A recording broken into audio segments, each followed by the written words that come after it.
And that is an absolute rite of passage. And you think about, the stages that we all going to go through. We're going to walk through these 4 stages that every adult goes through in regards to rite of passage, but death is one of them. And so recognizing that, life is short and we need to create meaningful time, purposeful time, and that we do have the ability to not only give life, but also take life.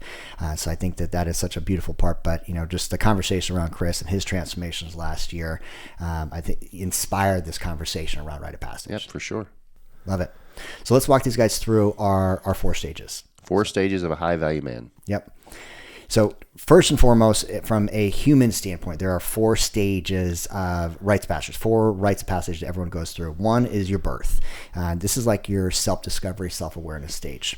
Second is going to be your adulthood, prepubescent into your adolescence. From women, it's very, very clear. They get their period. They're now transitioned to that second rite of passage, second stage of life.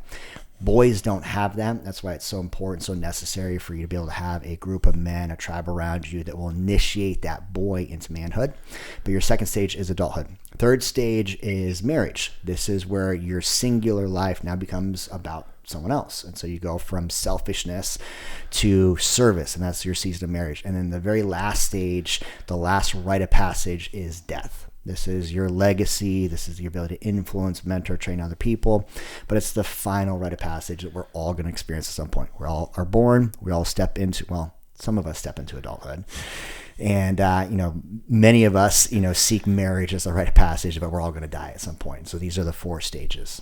Yep, and they're very important. So the sooner in your life, regardless of what year or decade you're currently in, the sooner in your life you gain an awareness of this, an appreciation of it, then there becomes a responsibility and the consequence for you to intentionally step through each one of them. Yes. So this is not really about checking boxes. This is really about highlighting a path that every man is required to take. Yes. And so the whole point of this conversation is for you to not end up in a stage and take the same year lap for the next 72 years and then have your life mean nothing. Right, exactly. Because you can have the first stage, which is obviously birth, and you can have the last stage, which is death. And you can go through your entire life and never becoming an adult and never getting married and being like, man, my life was meaningless. It never had any purpose behind it. It's because you have to intentionally go through the other stages. Yes, and any man who walks out that life, and there are plenty of men who do, whether they realize they're doing it or not, simply create their life to be nothing more than a great tragedy. Yeah.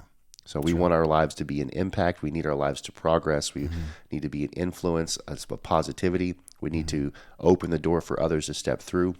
These are all things that make a life substantial, make a life not just good but great. So we'll walk through each one of these a day simply to bring awareness so that men can realize what stage they're in and then prepare themselves to walk into the next one for the better of themselves. That's good.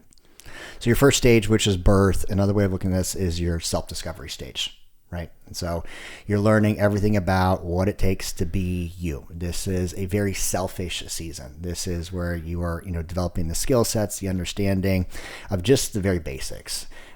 Your birth stage, hopefully, doesn't exceed past your adolescence, your teenage years, your 20s.